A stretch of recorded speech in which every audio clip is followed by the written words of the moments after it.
En el nombre del Padre, y del Hijo, y del Espíritu Santo. Amén. Padre nuestro que estás en el cielo, santificado sea tu nombre. Venga a nosotros tu reino. Hágase tu voluntad en la tierra como en el cielo. Danos hoy nuestro pan de cada día y perdona nuestras ofensas, como también nosotros perdonamos a los que nos ofenden. No nos dejes caer en la tentación y líbranos del mal. Después de decir que al tercer día resucitó de entre los muertos y subió a los cielos y está sentado a la derecha del Padre, el credo y el catecismo explicando el credo dan un giro y el último misterio de la vida de Cristo, porque pensad que llevamos, pues de los misterios de la vida de Cristo casi 2 semanas, 3. El último misterio de la vida de Cristo es: y de nuevo vendrá con gloria para juzgar a vivos y muertos, y su reino no tendrá fin.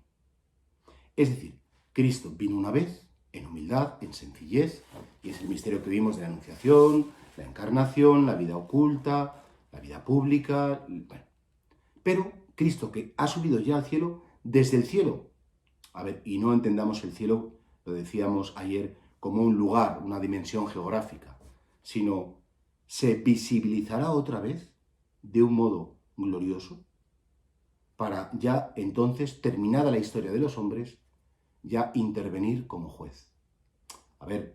Esto es en definitiva, la parusía es una palabra que significa el final de la historia. Claro, cuando tú hablas del fin del mundo, esto va a ser el fin del mundo, la gente se asusta, la gente le da miedo al fin del mundo, como si fuera una cosa horrorosa. Y dices, bueno, el fin del mundo, primero, todo el mundo tiene su fin del mundo. Y es que el día de nuestra muerte, efectivamente, será el fin de nuestro mundo. Pasaremos a una nueva dimensión, dejaremos esta tierra, dejaremos de vivir de este modo para entrar a vivir de un modo nuevo. Ese es el fin del mundo de cada uno. ¿Que luego habrá un fin del mundo en general? ¿Un final de la historia de los hombres? Sí. Y eso es una verdad de fe enseñada por la Iglesia, no porque la enseñe la Iglesia, sino porque la enseña Jesucristo en los Evangelios. Son numerosísimos los textos en los que Jesucristo, de hecho, hay una serie de discursos, sobre todo en San Mateo, que se llaman los discursos apocalípticos. De hecho, hay un género en la Biblia apocalíptico, y hay un libro que se llama el Apocalipsis, que precisamente lo que hace es hablar de las cosas que van a suceder previamente al final de la historia de los hombres y cómo va a ser ese final de la historia de los hombres. Y así, claro, el Catecismo de la Iglesia Católica, ¿qué nos habla? Primero, que esa venida de Cristo será en gloria y en poder.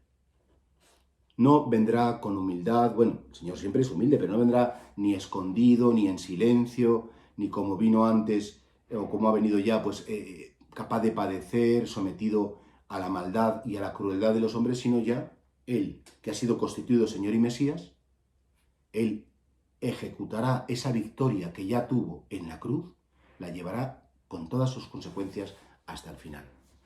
Claro, ¿cuáles son los signos que van a acompañar a esa venida de Jesucristo? Según, sobre todo, el signo de San Mateo, que es el discurso de Jesucristo en el que habla de estas cosas, y también según el Apocalipsis. En primer lugar, dice que esa llegada gloriosa de Jesucristo será precedida por la conversión de Israel. Esto lo dice el mismo Jesucristo y también, por supuesto, lo dice San Pablo y San Pedro, ¿no? Es decir, en las cartas que tenemos de ellos.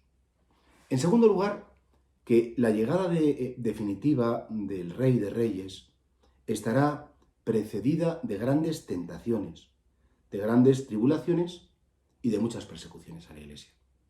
Muchos cristianos caerán en la apostasía, ¿sí? Abandonarán la verdadera fe para, pues renegar de Dios, renegar de la Iglesia, renegar de los sacramentos. También aparecerá la figura del anticristo, que siempre, pues como hay tantas películas de miedo en este tema, nos parece un horror, un espanto. Y en ese momento, en que el anticristo parezca que ha logrado una victoria definitiva, pues es cuando viene el Señor. Ese anticristo, además, propondrá una especie como de un mesianismo político, un mesianismo como muy mundano, un mesianismo, es decir, que el ser humano se salvará no tanto por las fuerzas de Dios, sino por las mismas fuerzas del hombre. Claro, entonces uno dice, ay madre, pues eso parece como que está pasando ya, ¿no? Hoy en día la Iglesia es muy perseguida, hoy en día la gente se ha apartado mucho de la fe, Hoy en día, pues cualquiera puede pensar que el anticristo es una ideología, como puede ser el comunismo, el liberalismo, no sé, la ideología de género, el transhumanismo. Claro, cuando a Jesucristo le pregunta al maestro, ¿cuándo será eso? Jesucristo no lo quiere decir. Imagínate, no os preocupéis, faltan 3.000 años. Y dice, pues tranquilo. O esta noche, dice, pues entonces, no. Es verdad que hay cosas que el tiempo es mejor no conocer. Pero la idea del Señor es, tenéis que estar en vela. Tenéis que estar preparados porque cuando menos penséis, viene el Hijo del Hombre. De nuevo vendrá con gloria para juzgar a vivos y muertos. En todo caso, fijaos, el triunfo de Cristo no se identifica con un triunfo histórico de la Iglesia, sino que es, sobre todo, el triunfo de Dios y del amor de Dios, la victoria del amor de Dios sobre el misterio del mal. Claro, porque mirad, este mundo es muy injusto. Hace un rato hablaba con una persona cercana, querida, que amaba el fallecimiento de un familiar, y además con esta epidemia pues no las han dejado estar en el cementerio, tampoco han podido estar en el tanatorio. Las muestras de cariño de las personas, las que pueden ser, son telefónicas o son a través de mensajes. Qué injustos es las cosas, ¿no? Y uno se puede como que... Se puede creer que esto algo está mal, que está mal hecho, que Dios como que está sordo, que es indiferente o que se ha despistado, ¿no? Y dices, no, Dios está esperando hasta que el último ser humano tenga que nacer y entonces efectivamente en esa venida de Cristo glorioso, todos los pueblos, todas las naciones conocerán que Jesucristo es verdaderamente el ungido, que en la humanidad de Jesucristo está plenamente la divinidad. Todas las naciones, todos los pueblos, todas las religiones. No, para mí cuando yo sea el cielo yo veré a mi Dios como yo me lo imaginaba. Y dices, no te equivoques, no. El Señor se dará a conocer tal y como es. Y por tanto nosotros vivimos esperando. Mientras esperamos la gloriosa venida de nuestro Salvador Jesucristo, decimos en misa. Líbranos de todos los males, concédenos la paz en nuestros días, para que, ayudados por tu misericordia, vivamos mientras esperamos la gloriosa venida de nuestro Salvador Jesucristo. Y entonces ahí el pueblo proclama, porque tuyo es el reino, tuyo es el poder, tuya es la gloria por siempre. Creo que no es mala cosa que de vez en cuando pensemos, pues que esto se tiene que acabar. Y que el cosmos, el planeta Tierra, cuando dice, no, con el efecto invernadero y con no sé cuántos vamos a conseguir destruir la Tierra, pues evidentemente hay que cuidar la creación, pero la Tierra está llamada, porque es un ente material, está llamada a terminar. Porque lo material es limitado, y lo limitado quiere decir que puede tener un fin. No podemos pedir la eternidad de la materia tal y como la conocemos ahora. Entonces, claro, en todo caso, este artículo de fe lo que habla es de la victoria definitiva de Cristo sobre el misterio del mal y sobre la muerte. Y dices, ¿Cristo no ha vencido? Sí, en la resurrección Cristo ha vencido la muerte, pero es el comienzo de la victoria. Eso es como un ejército que de repente, sí, lucha una gran batalla y entonces el gran contingente ha sido derrotado, que es el demonio, el autor de todos los males, pero hasta que se recupera el terreno, hasta que se gana la guerra definitivamente, sabiendo ya que la has ganado porque efectivamente el gran ejército ha sido destruido, el núcleo esencial, pues quedan batallitas, cosas, hasta que al final todo el territorio llega a ser otra vez recuperado y reconquistado. Y por tanto nosotros confiamos en la victoria de Cristo plenamente, porque Cristo ha resucitado, sabemos que ya la muerte ha sido vencida, aunque todavía nosotros no lo podamos ver. Y tenemos que hacer un acto de fe en la resurrección de Jesucristo. Y por eso creo que es bonito que nosotros sepamos, sobre todo ateniéndonos al Apocalipsis. En el Apocalipsis es donde más se habla de cómo va a ser este final de los tiempos.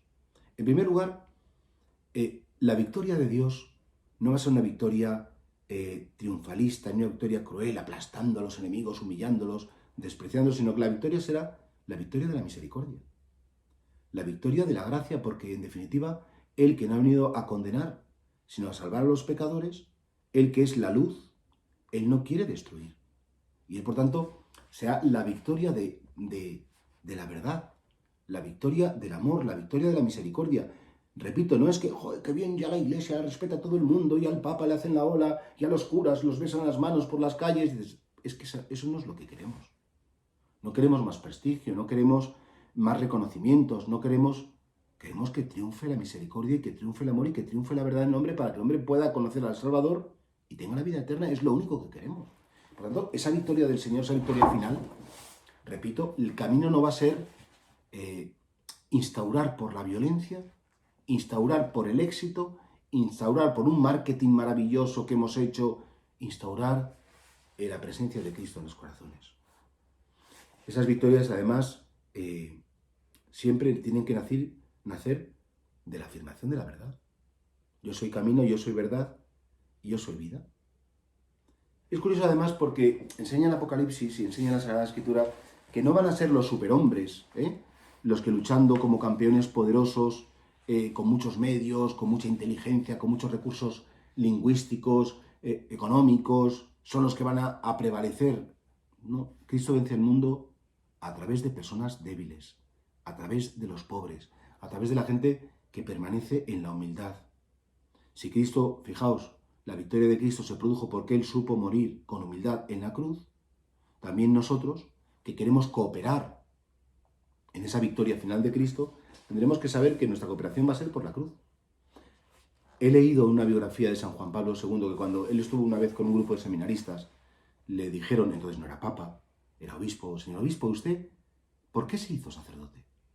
Entonces el papa, entonces Karol Wojtyła, no era papa todavía, dijo, mira, yo aprendí de joven en la vida que el mundo era un escenario de una batalla entre las fuerzas del bien y las fuerzas del mal. Que el mal, y él, claro, lo conocía porque había conocido el nazismo, había conocido el comunismo, claro, un hombre, pues, dice, y el mal necesita valientes que alguien se enfrente al mal. Y por tanto yo decidí que a lo mejor mi puesto, el Señor me lo dijo así, era enfrentarme como sacerdote y ayudar a otros a enfrentarse al misterio del mal desde el sacerdocio. Claro. Y del mismo modo que la primera iglesia triunfa sobre el Imperio Romano, no con legionarios o con legiones, ni con oradores fantásticos, sino con los mártires. Los 3 primeros siglos del cristianismo fueron siglos de barbaries, de martirios, de crueldades, pero es que así venció la fe. Claro. Y por tanto, salgamos de una idea triunfalista que de nuevo vendrá con gloria a juzgar a vivos y muertos, sino que lo que va a suceder previamente a esa llegada de Cristo va a ser precisamente mucha crueldad por parte de quien tiene el poder, mucha persecución, y por parte nuestra, si Dios quiere por su misericordia, que perseveremos en la fe, pues mucha fidelidad y mucho sufrimiento por causa de ser cristianos. Y sin miedo, si a lo mejor ya te está pasando, si en tu trabajo se burlan de ti. Los estudiantes que dicen que son católicos, pues es normal que se rían de ellos a veces y que les ridiculicen. Bueno, bien. También las oraciones de los santos serán muy importantes. Es decir, las oraciones de los santos son los que ya estando en el cielo interceden por nosotros y que ellos clamarán, dice el Apocalipsis, que es el conjunto de los que bañaron sus vestidos en la sangre del Cordero. ¿Hasta cuándo, Señor, no vas a hacer justicia? Entonces, que serán ellos los que clamen ante el Señor para que efectivamente se produzca la redención.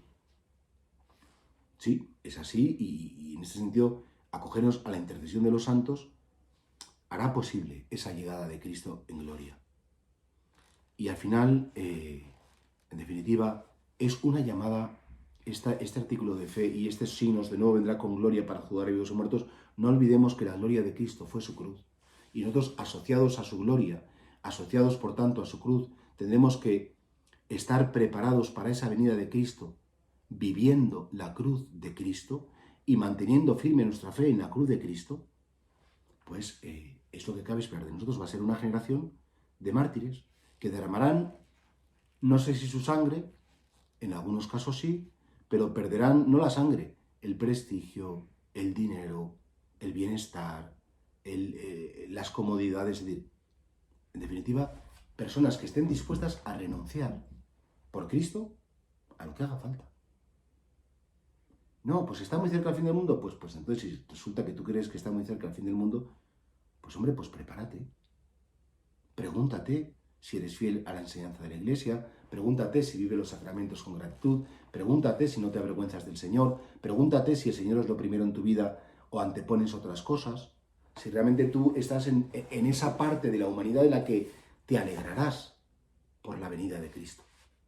Claro, yo creo que ahí tenemos todos como que ya estar posicionados en el lado de Cristo.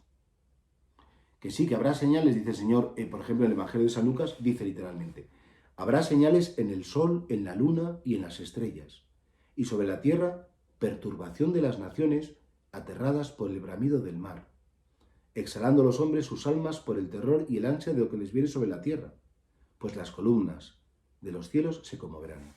Entonces verán al Hijo del Hombre venir en una nube con poder y majestad grandes. Esto es el Evangelio de San Lucas, el capítulo 21, versículo 25 al 27. No, es que la Iglesia nos mete miedo, dice, no. Esto no es la Iglesia, estas son las palabras mismas, literalmente las palabras de Jesús, las que habló con sus discípulos, que tomaron buena nota. Y bueno, pues de algún modo, claro, cuando te van a avisar, oye, mira, que es que resulta que viene un tsunami, pues no me voy a quedar en la planta baja, voy a subir a la primera, a la segunda planta de la casa, para que cuando venga el mar y suba el nivel, pues no me pille. Es un anuncio importante. Luego también, fijaos que el anticristo, esa figura tan misteriosa, ¿no? El anticristo fomentará una falsa iglesia. El anticristo perseguirá a los hombres, a los profetas de Cristo, a los profetas de Dios, y él a su vez tendrá un halo de espiritual, va a engañar mucho. Va a ponerse en el lugar de Cristo, va a ser el Salvador del mundo, se va a presentar como el Salvador verdadero y bajo un tinte, repito, de espiritualidad, tendrá una manía espantosa a los santos de Dios, a los santos que en ese momento están hablando en el nombre del Señor. También no olvidemos que esta parusía será súbita para toda la humanidad. Como relámpago sale del oriente y brilla hasta el occidente, así será la venida del hombre, dice Jesucristo. Será inesperada, que comían, bebían, compraban, vendían, pero el día del Señor les pilló desprevenidos. Ahora, dicho esto, que es como la primera parte de la meditación, dices, oye, pues qué tremendo todo esto, decir, pero yo lo siento mucho, pero yo no me lo he inventado.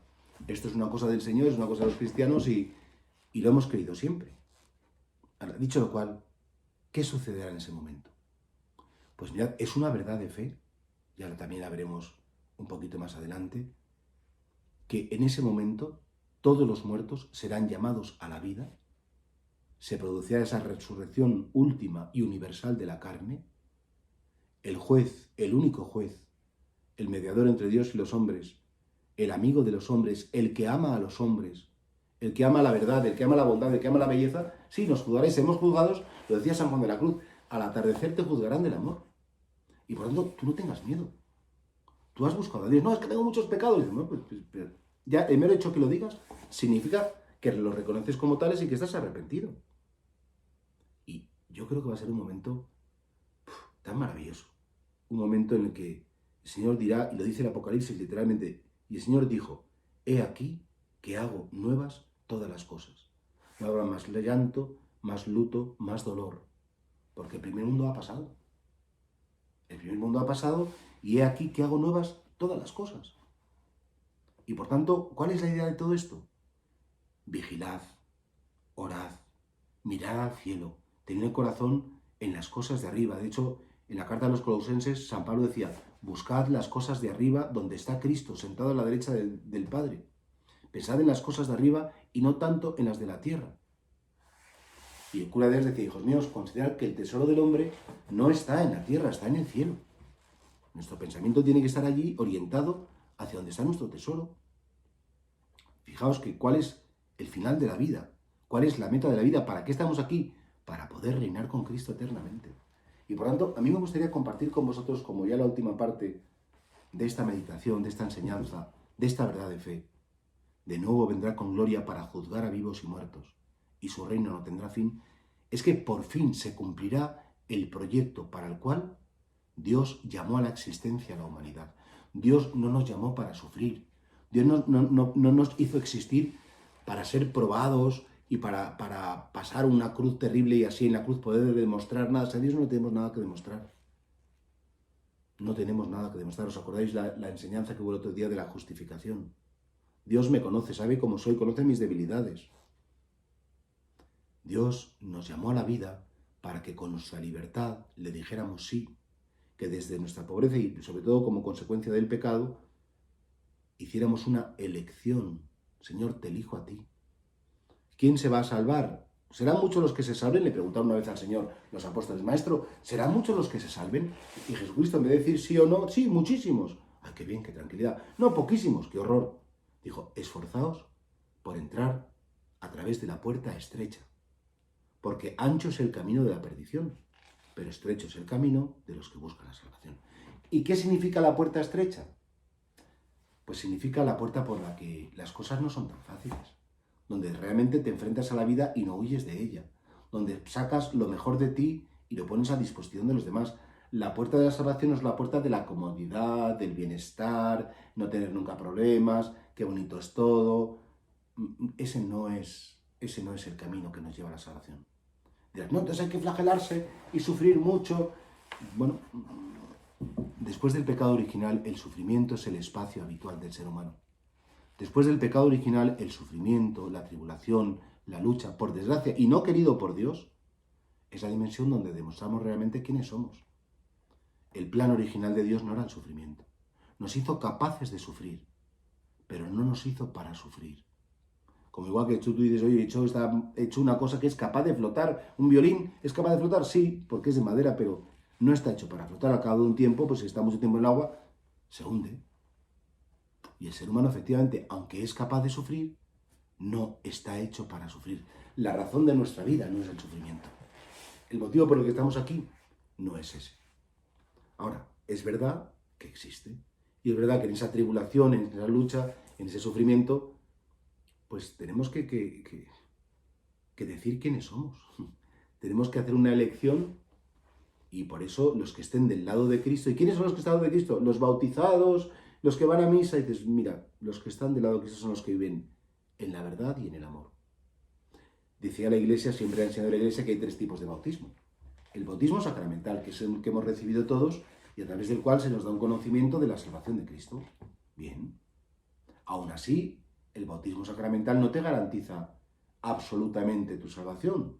Te abre las puertas a la salvación y lo lógico es que teniendo el bautismo, digas, oye, pues estoy bautizado, tengo la gracia de Dios, adelante. En segundo lugar está el bautismo de sangre. Sabéis que hay mucha gente que quería ser cristiano, pero no tuvo la posibilidad de bautizarse, y en aquella época de persecuciones se les mataba antes del bautismo, y decían, no, pues, pero es el bautismo de sangre. Pero después está el bautismo de deseo. Y el bautismo de deseo es todas aquellas personas que, no habiendo conocido expresamente la revelación de Cristo, que no han conocido su salvación, que no han tenido la fortuna pues, de estar en un país católico, de haber tenido unos catequistas buenos, que han tenido un mensaje bonito y claro de Cristo, si hubieran conocido al verdadero Dios, seguro que le hubieran dicho que sí. Y el Señor solo lo puede saber. Y por tanto, seguro que son millones y miles de millones de personas, muy buena gente, con debilidades, con cosas, como las tenemos todos, que si hubieran conocido al Dios verdadero hubieran dicho que sí, que lo amaban y que se unían a Él. Y ese es ese bautismo de deseo que la Iglesia siempre ha entendido que existe.